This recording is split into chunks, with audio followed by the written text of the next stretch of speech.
जुड़ी हुई होंगी। अपनी बाइबल को उठाओ एक हाथ में और अपनी सीट पे बैठकर मेरे साथ ये वचन कहो कि मैं वायदा करता हूं आज जो कुछ मैं सुनूंगा मैं उसे भूलूंगा नहीं।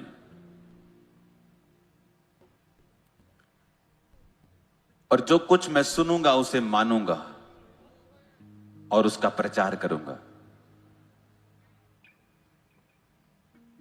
जो गवाहियां आज मैं सुनूंगा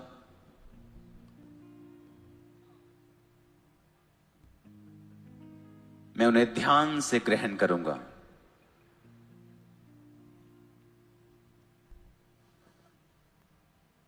मैं अपने अति पवित्र विश्वास में प्रार्थना करते हुए आज सारी चीजों को ग्रहण करूंगा। प्रभु यीशु मसीह के सामर्थी नाम में हम मांगते हैं। तारीफ करो जितनी ताकत हाथों में है खुदा बाप के लिए।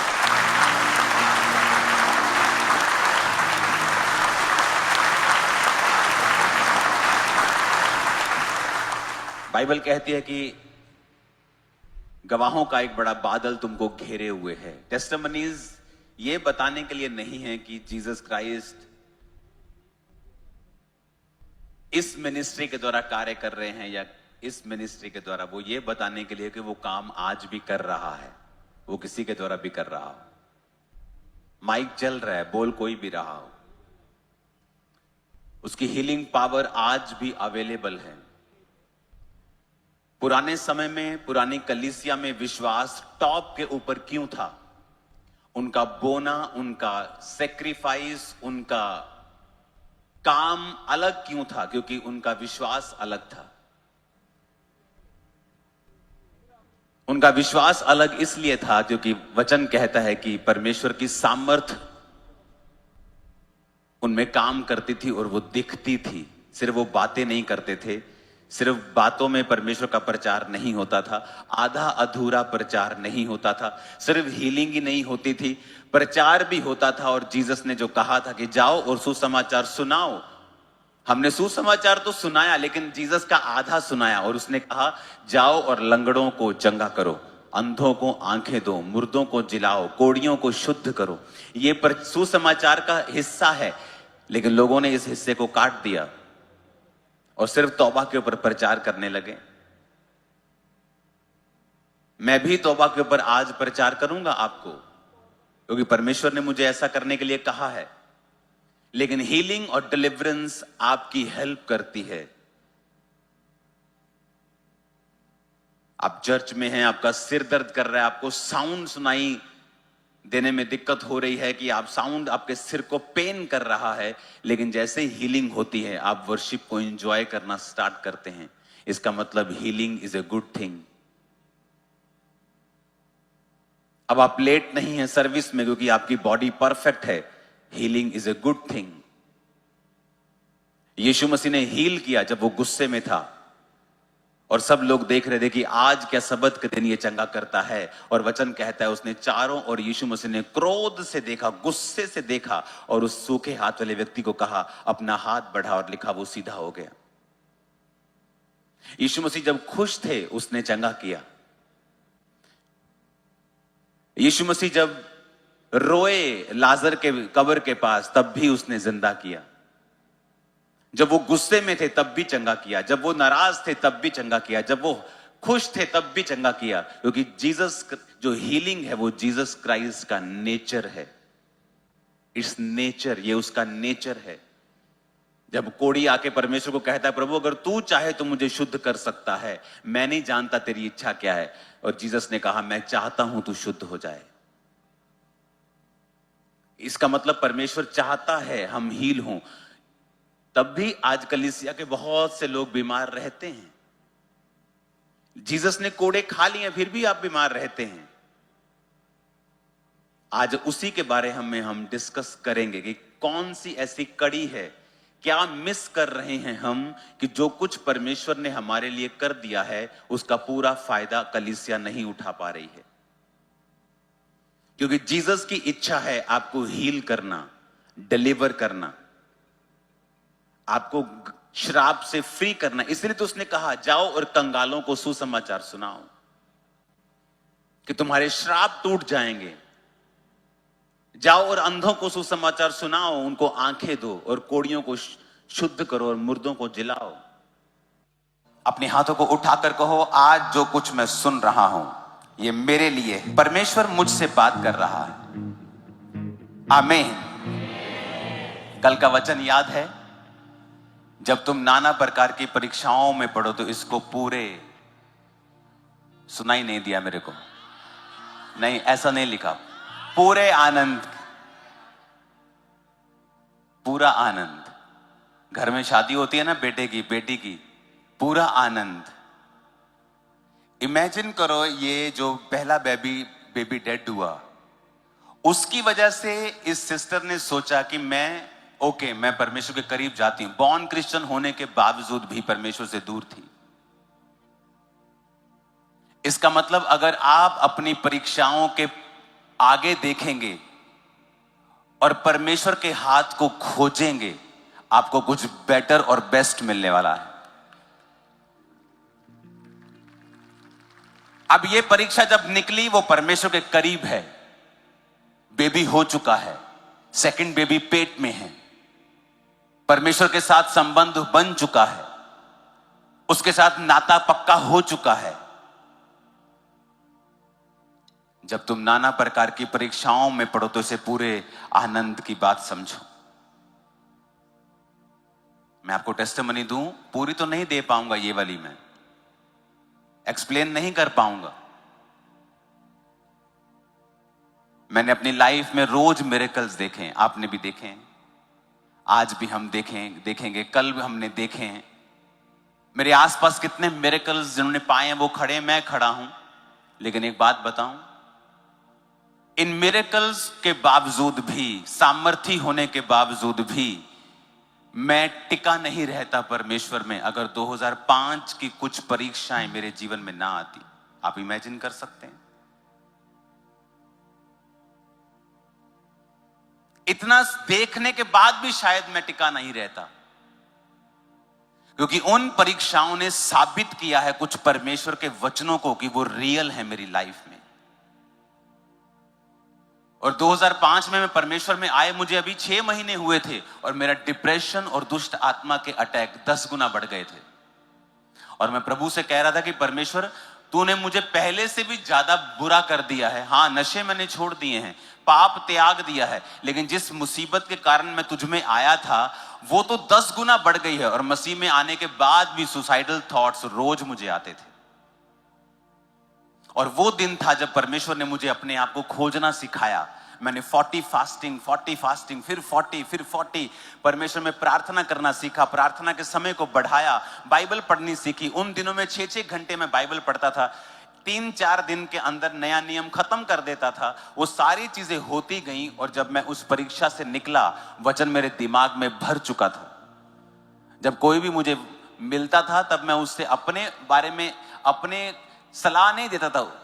कोई केस बोलता था कि मुझे ये प्रॉब्लम है, मुझे मालूम होता था बाइबल में किस आयत में क्या लिखा है, उसे झट बाइबल खोलता था मैं, देखो परमेश्वर क्या कहता तुम्हारे बारे में, देखो परमेश्वर ने, अच्छा ये दिक्कत है, देखो परमेश्वर क्या कहता है, फैमिली की प्रॉब्लम, देखो परमेश्वर रोमियो में क्या कहता है। तुम उस परीक्षा ने मेरी हेल्प की। तब नहीं लगता था कि मेरी हेल्प कर रही है, मुझे लगता कि ये मुझे डिस्ट्रॉय कर रही है, ये मुझे खत्म कर रही है, ये मुझे मेंटल टॉर्चर कर रही है। परमेश्वर मुझसे प्यार नहीं करता, अगर वो करता तो मुझे इस तरह के कंडीशन में वो क्यों डालता। मसीह होने के बावजूद, पाप छोड़ने के बावजूद, अपनी फैमिली को, फ्रेंड्स को, सब कुछ मैंने छोड़ दिया है, तब भी मैं तंग हूं, तभी भी दुखी हूं। इसलिए मैंने कहा, अगर आप अपनी परीक्षा के आगे देखने में विफल रहे, आप बहुत बड़ा हिस्सा मिस कर देंगे। उन परीक्षाओं में जो मैंने चखा है, आज मेरी हेल्प कर रहा है टिके रहने के लिए। आज मुझे किसी की गवाही की जरूरत नहीं है कि यीशु मसीह जीवित है। मैंने चखा है और इतना करीब से चखा है कि मैं उसको पूरी गवाही में दे ही नहीं सकता कभी भी। वो ऐसी बारीक बातें हैं, वो ऐसी गहरी बातें हैं जो मैंने परमेश्वर से सीखी हैं। और तब तो मैं दुखी हो रहा था, तब तो मैं मुश्किल में था, तब तो लग रहा था कि मैं नॉर्मल व्यक्तियों के जैसा क्यों अपनी लाइफ को नहीं बिता पा रहा हूं। ऐसा मैंने क्या पाप कर दिया है कि मेरी जिंदगी में ये भारी मुसीबत है। लेकिन आज मुझे उसका सवाल का जवाब मिलता है कि वो आज के लिए था, कि आज जब मेरे पास सब कुछ हो तब मैं टिका रहूं। मुझे परमेश्वर के वचन के ऊपर पूरा भरोसा है। मैं जानता हूं, मैंने चखा है, परखा है। आज वही विश्वास आप अपने जनरेशंस के लिए अपने अंदर लेके जा रहे हैं इन जीसस नेम। हालेलुया। कहता पूरे आनंद की बात समझो। लेकिन जब किसी का बेबी ऐसा हो जाता है, उसे अगर बताओ कि आपको पूरा आनंद की बात समझना है, आपको आनंद मनाना है, आपको दुखी नहीं होना, वो कभी नहीं मानता।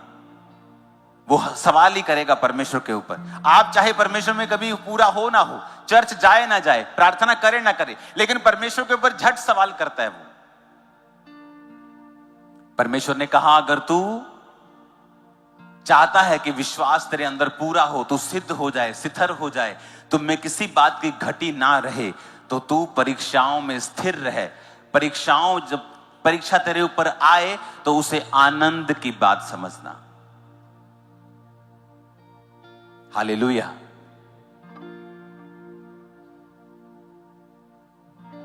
तो तू उसे आनंद की बात समझना, क्योंकि उस परीक्षा कहां सीखा। दाऊद की लाइफ का सबसे बड़ा टर्न अराउंड गोलियत को मारना था। दाऊद की लाइफ का, आपके क्रिश्चियनिटी की जिंदगी में एक ऐसा मोड़ आता है जो आपकी लाइफ को सदा के लिए चेंज कर देता है। और वो सदा के लिए आपको एक ऐसे पथ के ऊपर आपको रख देता है जहां आप दूसरों से अलग दिखते हैं, आप दूसरों से अलग होते हैं, आपकी ग्रेस अलग होती है, आपकी परमेश्वर को पहचानने की परख अलग हो जाती है। परमेश्वर आपको अलग कर देता है एक गहरी ग्रेस से। वो मोड़ सब क्रिश्चियंस नहीं चख पाते हैं, वो ब्रेक थ्रू सब नहीं चख पाते हैं। वो ब्रेक थ्रू दाऊद की जिंदगी में तब आया जब दाऊद ने गोलियत को मारा। और कहां सीखा उसने गोफन चलाना, ये बताओ। जंगलों में।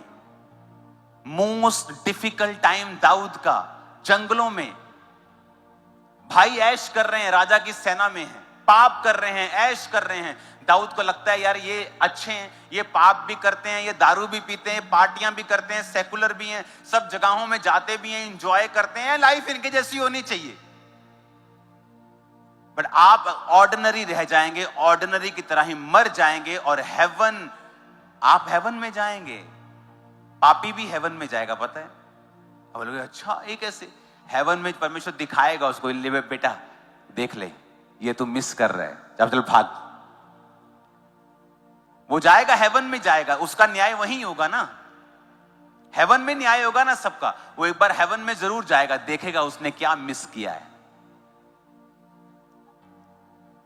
हालेलुया।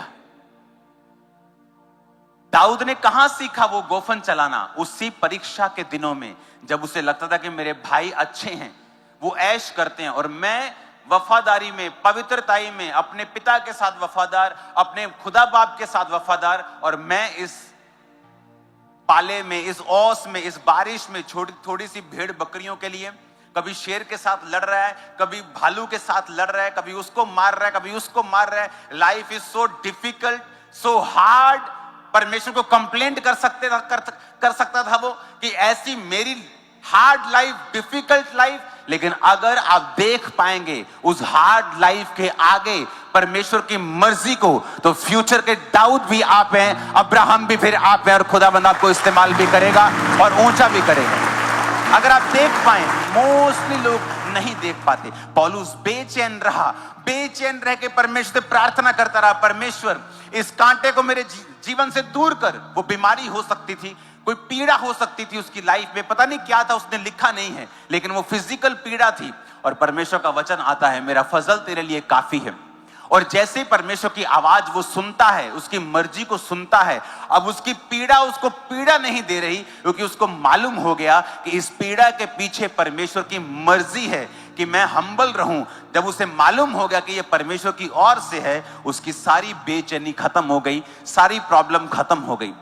जब आपको मालूम हो जाएगा कि आपका दुख का कारण पीछे परमेश्वर है, कि परमेश्वर चाहता है कि आप उसको खोजें, आप उसको ढूंढें, अपनी परीक्षा के दिनों में वफादार रहें, आप शांत हो जाएंगे।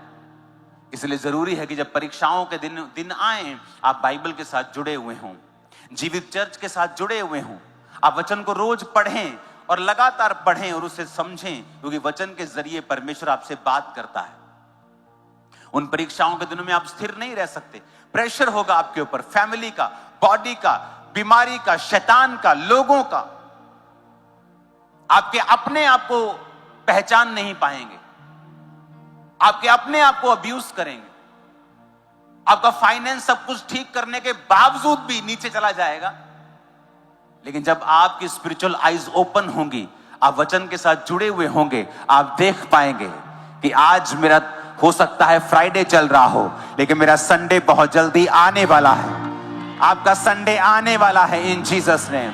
आज मैं अपनी स्पिरिट में देखकर आया हूं, जब मैं यहां पे आया मैंने फिर देखा कि परमेश्वर पूरी करुणा के साथ, दया के साथ वो आपको देख रहे हैं।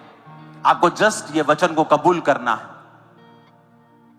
Hallelujah, hallelujah. बहुत से लोगों की टेस्टिमनीज मैंने सुनी है, जिनकी एक त्रासदी में अपने बच्चे मर गए और वो दुखी हो गए, निराश हो गए, टूट गए अपनी जिंदगी से, और एक दिन परमेश्वर ने उन्हें अनाथालय बनाने के लिए इस्तेमाल किया और उन्होंने सैकड़ों बच्चों को पाला। ऐसी बहुत सी गवाहियां आपने सुनी होंगी कि परमेश्वर ने किस तरह से उनकी जिंदगी में काम किया और किस तरह से उनको बदलाव दिया, किस तरह से उनकी जिंदगी में परमेश्वर ने एक नया मोड़ दिया। जब आप देख सकेंगे परमेश्वर भला है। कई बार आपको वो भला लगता है जब आपको वो कैंसर से शिफा देता है, लेकिन तब भला नहीं लगता जब वो कुछ छीन लेता है, तब भला नहीं लगता है। लेकिन परमेश्वर तो तब भी भला है। वो तब भी भला था जब वो हील करता है, वो तब भी भला है जब वो परीक्षा में डालता है। हालेलुया।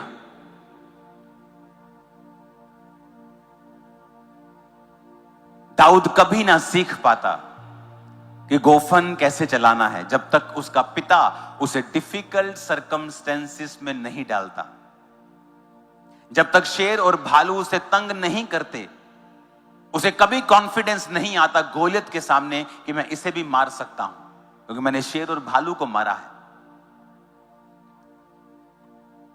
और वो कहां सीखा? उन्हीं परीक्षाओं के दिनों में दाऊद ने सीखा, और वही सीख उसके काम आई। परीक्षाओं के दिनों को तुच्छ मत समझना।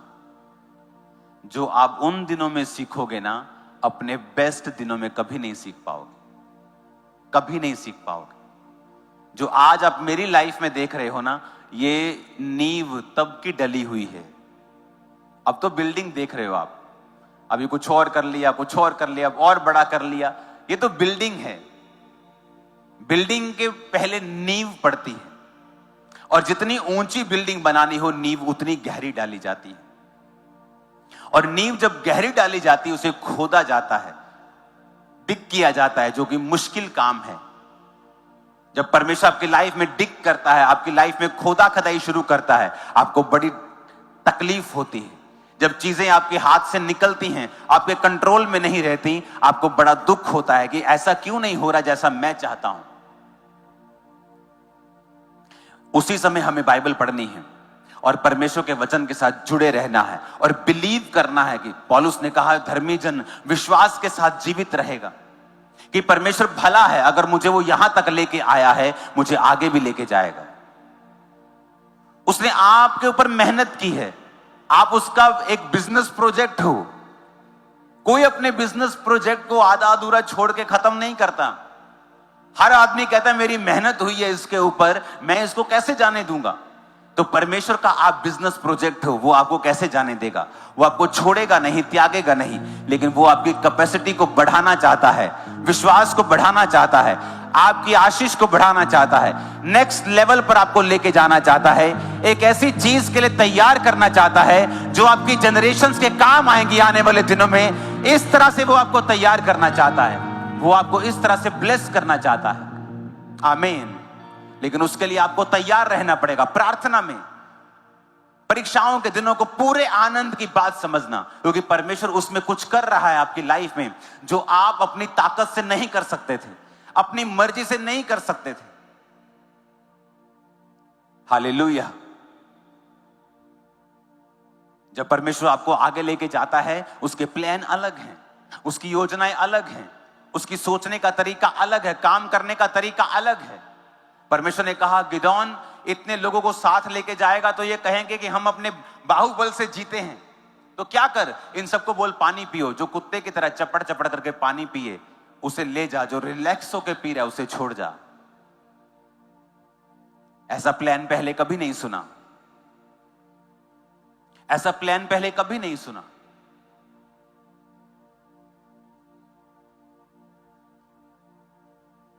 क्योंकि जब आप परमेश्वर के साथ चलते हैं, वो जानता है आपकी लाइफ में क्या फ्रूटफुल है, क्या आपके फलों को खत्म कर रहा है, क्या चीजें हैं जो आपके लिए अच्छी हैं, किन चीजों को बना के रखना है, किन चीजों को आपकी लाइफ से निकालना है। मैंने लोगों की लाइफ में देखा है और अपनी लाइफ में देखा है, द बिगेस्ट बॉन्डेज, आपकी लाइफ में जो सबसे बड़ा बॉन्डेज होता है वो लोगों का होता है। और मैंने सिर्फ उन्हीं लोगों को इस बंधनों से आजाद होते हुए देखा है जिन्होंने परमेश्वर के वचन को पूरी तरह से अपनाया है और वो परमेश्वर के साथ चले हैं और प्रार्थना का जीवन अपनाया है। आपकी लाइफ में कोई ऐसा दोस्त हो सकता है, ऐसा मेंबर कोई हो सकता है जो आपकी लाइफ के ऊपर एक बर्डन है, लेकिन आप नहीं जानते, आप उसे दूर नहीं कर सकते। लेकिन जब आप परमेश्वर के करीब चलने लगते हैं, परमेश्वर इंतजाम करता है अनफ्रूटफुल लोगों को आपकी जिंदगी से कैसे निकालना है, कैसे खत्म करके आपको लाइट करके आगे लेके जाना है, वो इंतजाम करता है। आमीन। मेरी लाइफ में उसने बहुत किया है। जब एक चर्च होती थी, उसने अनफ्रूटफुल लोगों को दूर किया। गिदोन की तरह मेरी जिंदगी में परमेश्वर ने काम किया। ऐसे ऐसे काम करने के लिए चर्च में कहे जिनको वो लोग जो डेडिकेट नहीं थे और दिखते थे डेडिकेशन में हैं, परमेश्वर उनको दूर करता गया। और आज हम 200 चर्च क्रॉस कर जाएंगे। कैसे हुआ? जब हम परमेश्वर की आवाज को सुनेंगे, परीक्षा में स्थिर रहेंगे। प्रार्थना का जीवन, प्रार्थना का समय मेरा कभी बदला नहीं। मैं कल यहां से गया, अपने रूम में गया। जब मैं आता हूं, हमेशा हमारे 2-3 रूम होते हैं, एक फैमिली रूम, एक प्रेयर रूम। अपने प्रेयर रूम में गया, प्रेयर रूम में रुका, प्रेयर रूम में नाइट बिताई, सुबह बिताई, दोपहर बिताई, शाम बिताई, सीधा मैं यहां आया हूं आपके बीच। क्योंकि ये इंपॉर्टेंट है कि अब मैं प्रभु की प्रेजेंस में रहूं, आपके लिए कुछ लूं जो खुदाबंद आपसे कहना चाहता है।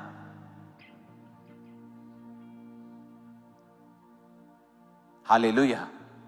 ये समय आएगा फैमिली टाइम का भी, जब ये कल क्रूसेड बीत जाएगा। आपका फैमिली टाइम, आपका प्रेयर टाइम सब मिक्स हुआ पड़ा है, कुछ नहीं है आपका नजर आता। आप परमेश्वर के पास रोज जाएंगे, प्रार्थना करेंगे, आपको रोज आवाज नहीं आएगी, आपको रोज गाइडेंस फील नहीं होगी, लेकिन परमेश्वर का आत्मा आपको अपने हाथ में रखेगा। कंफ्यूजन होने के बावजूद भी आप राइट स्टेप ले पाएंगे। मैं आपको बता रहा हूं, आप राइट पाथ पे होंगे। मैं बता रहा हूं आपको, अगर आप रोज परमेश्वर की प्रेजेंस में हैं, आप बाइबल पढ़ रहे हैं, आप एक अच्छा जीवन बिता रहे हैं परमेश्वर में। हर जगह के चैलेंजेस अलग हैं, भारत के चैलेंजेस अलग हैं, यूएसए के चैलेंजेस अलग हैं। आप वहां पे रहेंगे, आपको अलग तरह की चुनौतियां आएंगी। आप यहां रहेंगे, आपको इस अलग तरह की चुनौतियां आएंगी। लेकिन शैतान ये कोशिश करेगा कि कोई ना कोई चुनौती, कोई ना कोई पाप का कोई रूप आपके लाइफ में वो रखे, ताकि किसी ना किसी तरह से आपको डिस्ट्रैक्ट कर दिया जाए और आपके कानों को बंद कर दिया जाए और आप परमेश्वर की आवाज को ना सुन सकें। और जब वो आपके कानों को ब्लॉक कर देता है और आप परमेश्वर की आवाज को नहीं सुन सकते, तो फिर परीक्षाओं के दिनों में आप बहक जाते हैं और परमेश्वर से बहुत दूर हो जाते हैं। फिर आप बोलते मैं बैकस्लाइड हो गया था, मैं प्रभु से दूर हो गया था। क्यों? यही वजह से कि जब परीक्षाएं आएंगी, साइलेंस टाइम आएगा, एक्चुअल में वो टाइम सीखने का और परमेश्वर की हुजूरी में ज्यादा रहने का था। आपने उल्टा किया, आप और दूर हो गए परमेश्वर से। हालेलुया। हमें कई बार लगता है कि परमेश्वर हमें बोझ दे रहा है। जब परमेश्वर हमसे ये कह रहा है कि जब परीक्षा आए तो आनंद मना, जब परीक्षा आए तो दुखी मत हो, हमें लगता है कि ये नॉनसेंस बात है, ये तो बड़ी खराब बात है, ये बड़ी अजीब बात है। अब परमेश्वर को क्या कहता है बाइबल में? परमेश्वर कहता मन फिराओ, क्योंकि परमेश्वर का राज्य निकट आया है। मेटामोनियो, जिसका मतलब है मन फिराना, जिसका मतलब है अपने सोचने के तरीके को चेंज करना। मत्ती 4 उसकी 17 आयत, यीशु ने प्रचार करना और कहना आरंभ किया, मन फिराओ क्योंकि परमेश्वर का राज्य निकट आया है। मन फिराओ, अपने सोचने के तरीके को बदलो कहता। क्यों परमेश्वर बोलेगा मन फिराओ? क्या लेना देना है आपसे परमेश्वर को? कौन से ऐसी चीज है जो आप प्रभु को दे सकते हैं और परमेश्वर के पास नहीं है? जो सिर्फ आपके पास और परमेश्वर के पास नहीं है, उसको चाहिए, और वो कह रहा है मेरे पास आओ, मन फिराओ, क्योंकि मुझे तुमसे कुछ चाहिए। कुछ नहीं है ऐसा। कहता सोना और चांदी भी मेरे हैं, आसमान मेरा है, तू परम प्रधान को क्या दे सकता है? उसको धन्यवाद की ही भेंट चढ़ा, लिखा है बाइबल में। लेकिन आप जानते हैं परमेश्वर ने क्यों कहा? क्योंकि बाइबल कहती है जब परमेश्वर ने आदम और हवा को बनाया, जब आदम को बनाया तो परमेश्वर ने अपनी सांस को फूंका और अपना आत्मा उसे दिया। जब परमेश्वर ने अपना आत्मा आदम को दिया तो परमेश्वर ने अपने समान उसे बनाया और परमेश्वर ने उसे ताकत दी अपना भविष्य बनाने की। लास्ट संडे परमेश्वर, जब मैं खामरा चर्च में, परमेश्वर ने कहा था कि उनको बोल ये अपना फ्यूचर खुद बना सकते हैं। बड़ी गहरी बात थी परमेश्वर ने जो कही, बाय देयर वर्ड्स, अपने वचनों से तुम अपने फ्यूचर को खुद बना सकते हो। उसके लिए करना क्या पड़ेगा? परमेश्वर ने कहा उसके लिए तुम्हें परमेश्वर के साथ वैसा ही एक होना पड़ेगा जिस तरह आदम परमेश्वर ने एक बनाया था। जब लोग आपको बोलते हैं, पास्टर्स बोलते हैं मन फिराओ, हमें लगता है कि पास्टर्स हमें लीड कर रहे हैं एक बोरिंग लाइफ जीने के लिए। एक ऐसी लाइफ जो बोरिंग है, एक ऐसी लाइफ जो बोरियत से भरी हुई है, जिसमें सिर्फ चर्च जाना रहता है, जिसमें हम पार्टी नहीं कर सकते, जिसमें हम ये नहीं कर सकते, वो नहीं कर सकते। जब पास्टर्स हमें रिपेंट करने के लिए बोलते हैं तो they are calling us for bore life. ऐसा नहीं। जब परमेश्वर आपको कह रहा है मन फिरा और मेरे साथ एक हो जा, क्योंकि उसके बाद तेरे मुंह में ताकत होगी तेरे फ्यूचर को बनाने की। वो फ्यूचर जो आम लोगों के पास नहीं है वो मैं तुझे दूंगा। तेरे मुंह के शब्दों के द्वारा तू आशीषित होगा, तेरे मुंह के शब्दों के फलों को तू खाएगा। बाइबल कहती है शब्दों को तू खाएगा। फिर तू पहाड़ से नहीं कहेगा कि परमेश्वर इस पहाड़ को दूर कर, तू पहाड़ से कहेगा उखड़ और समुद्र में जा पड़। और जब मूसा परमेश्वर के सामने गया और दुहाई देने लगा, रोने लगा कि परमेश्वर देख पीछे राजा, आगे समुद्र, तो परमेश्वर उससे गुस्सा किया। परमेश्वर कहता मूसा मेरी दुहाई क्यों दे रहा है तू? तेरे हाथ में मैंने ताकत दी है, तेरे हाथ में मैंने लाठी दी है, अधिकार दिया है, अथॉरिटी दी है, उसे इस्तेमाल करो, दो भाग कर दे। जब परमेश्वर आपको कहता है मन फिरा और आपने पूरी तरह से मन फिरा लिया है, आप तौबा के मोड में आ गए हैं, आप तौबा के साथ चल रहे हैं, आप व्यभिचार से दूर हैं, आप चोरी से दूर हैं, आप सेकुलरिज्म से दूर हैं, जो आप हर जगह जाने से परहेज कर रहे हैं, आप परमेश्वर के साथ वफादार हैं, आपके शब्दों में फिर ताकत है क्योंकि पवित्र आत्मा आपके अंदर है। उसके बाद अगर आप अपने शब्दों को इस्तेमाल करें, रोए नहीं परमेश्वर के सामने, चिल्लाए नहीं। जीसस क्राइस्ट बोट के ऊपर जा रहे थे और बाइबल कहती तूफान आया और चेले यीशु को उठाने लगे, मास्टर मास्टर तुझे दुख नहीं क्या, तुझे चिंता नहीं, हम नाश हुए जाते हैं। जीसस ने नहीं कहा वेरी वेल डन चलो, वेल डन, कमाल, मजा आ गया, तुमने मुझे पुकारा, मुसीबत में मुझे पुकारा, देखो मैं तुम्हें आजाद करने वाला हूं। जीसस ने गुस्सा किया, ए अल्प विश्वासी, गुस्सा किया, नाराज हुए प्रभु कि तूने इस पानी को क्यों नहीं डांटा और आंधी को शांत रहने के लिए, पानी को थम जाने के लिए क्यों नहीं कहा। और जब जीसस ने आंधी को डांटा और पानी को थमने के लिए कहा तो वैसा ही हुआ। जीसस ये कह रहे थे कि जब मेरा आत्मा तुम्हारे अंदर है, तुमने तौबा कर ली है, तुम कमांड करोगे अपनी शॉप पर बैठे हुए और डिक्लेयर करोगे आज इतने कस्टमर होंगे, इतने कस्टमर होंगे, मैं पूरा दिन बिजी रहने वाला हूं। आज जब मैं जॉब पे जा रही हूं, मैं सुपर नेचुरल फेवर को पाने वाली हूं। आज जब मैं जज के सामने जा रहा हूं, मैं फेवर को पाने वाला हूं। आप अपने शब्दों को फिर इस्तेमाल करेंगे, क्योंकि पवित्र आत्मा आपके अंदर है। वो आपके शब्दों को लेगा और वैसे ही क्रिएट कर देगा जैसी लाइफ आपको चाहिए। इसीलिए पास्टर्स कहते हैं तौबा करो।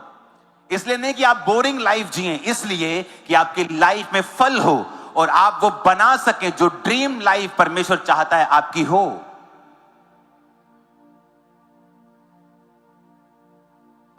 तब डॉक्टर बोलेगा आपके अंदर एक कैंसर का एक गोला ग्रो कर रहा है। आप परमेश्वर के सामने रोए नहीं। अगर आपने तौबा कर ली है, आप परमेश्वर में हैं, उस कैंसर के गोले पे हाथ रखकर बोलें, ऐ कैंसर के गोले, मैं तेरी ग्रोथ को स्टॉप करता हूं यीशु मसीह के नाम में। रोज तेरी ग्रोथ को स्टॉप करता हूं। प्रभु कुछ कर, ये रॉन्ग वर्डिंग है। परमेश्वर मुझे चंगा कर, वो कर चुका है, बाइबल कहती है। जब तुम तौबा में हो, तुम प्रार्थना में हो, तुम परमेश्वर के साथ वफादार हो, तब तुम कमांड करोगे, हाथ रखोगे, कहोगे ए कैंसर ग्रोथ स्टॉप हो यीशु मसीह के नाम में, गायब हो जा, डिसअपीयर हो जा, और वैसे ही होना शुरू हो जाएगा। क्योंकि ये आपकी आवाज को सुनेंगी। पवित्र आत्मा शब्दों को लेगा। गहरे जल के ऊपर पवित्र परमेश्वर का आत्मा मंडलाता था। खुदा ने कहा उजाला हो जाए, तो उजाला हो गया। जब आत्मा आपके अंदर आता है, जब आप तौबा करते हैं, और उसके बाद जब आप शब्दों की कमी अगर खत्म कर दें अपनी लाइफ में, और प्रभु के सामने भिखारियों की तरह रोना बंद कर दें, और ये समझ लें कि आप परमेश्वर के जन हैं और परमेश्वर ने आपको ताकत दी है, परमेश्वर ने आपको पावर दी है, आपके अंदर होली स्पिरिट है। जस्ट वर्ड्स को बोलो, कभी गालियां मत निकालो, नेगेटिव मत बोलो अपने बच्चों के विषय में, अपने बिजनेस के विषय में, क्योंकि आपके शब्द फल लेके आते हैं। आज की जनरेशन कैसे शब्दों का प्रयोग करती है, मुझे बोलने की जरूरत नहीं। वो जैसे बोलती है, बोलती तो वो एक दूसरे को देख के है, लेकिन वो शब्द क्या उनकी जिंदगी में कर रहे हैं, जो वो बोल रहे हैं वही उनकी जिंदगी में हो रहा है।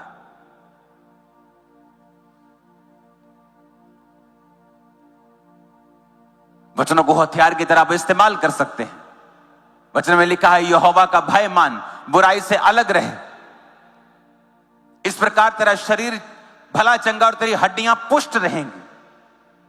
हड्डियां जो सूख चुकी हैं, आप बोल सकते हो मैं हड्डियों को कमांड करता हूं ग्रीस वापिस आए, हड्डियों को कमांड करता हूं ये पुष्ट हो, मॉइस्चर इनमें आ जाए।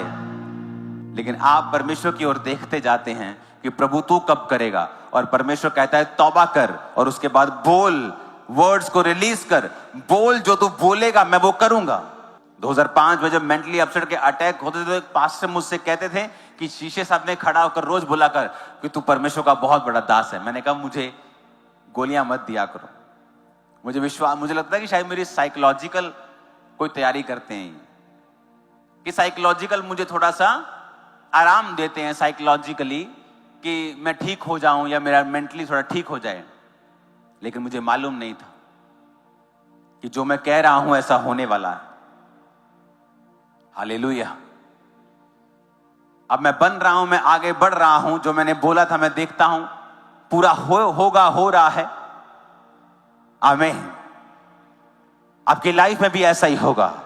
आज पवित्र आत्मा एक बीज आपके अंदर डालेगा। आमीन। ऊंचा ये ब्लेसिंग आपकी है चर्च। आमीन। वो बीज को लेने के लिए आप तैयार हो क्या? तौबा करने के लिए तैयार हो? वफादार रहने के लिए तैयार हो? हां, वो सारी शैतानी आत्माएं आपको छोड़ के जाएंगी। आज घोषणाएं होंगी। जब घोषणाएं होंगी, आप उस ऑयल को जो आपको बांटा गया है, आप अपने सिरों को मसा करेंगे और घोषणा करेंगे हमारे साथ। और मेरा विश्वास है वो घोषणाएं आप अपनी जिंदगियों में पूरा होते हुए देखने वाले हैं। रोज सुबह उठने के बाद हमेशा बोलना है आई एम सुपर ब्लेस्ड, मैं आगे बढ़ रहा हूं। आज मैं खुदावंद के फेवर को देखने वाला हूं। आज खुदावंद का फेवर मेरे ऊपर होगा, मेरी फैमिली के ऊपर, मेरे चर्च के ऊपर होगा। आज मैं आगे बढ़ूंगा और खुदावंद की नई ताकत को देखूंगा। मेरे रास्ते खुलने वाले हैं। मैं खुदावंद का बेटा हूं। लाइट मेरे ऊपर है। मैं आगे बढ़ रहा हूं। मेरी ज्योति, मेरा प्रकाश जिस तरह सूर्य दोपहर तक बढ़ता जाता है, मैं आगे बढ़ रहा हूं। कोई बीमारी मेरा हिस्सा नहीं है। मेरा शरीर पवित्र आत्मा का मंदिर है। इस पे कोई बीमारी नहीं रह सकती है। कोई कमजोरी मेरा हिस्सा नहीं है। कोई दर्द मेरा हिस्सा नहीं है। परमेश्वर ने मेरी दर्दें ले ली हैं, मेरी बीमारियां ले ली हैं। आमीन। क्योंकि जब तक आप वेट करते रहेंगे अपनी पेन के खत्म होने की, वो पेन कभी नहीं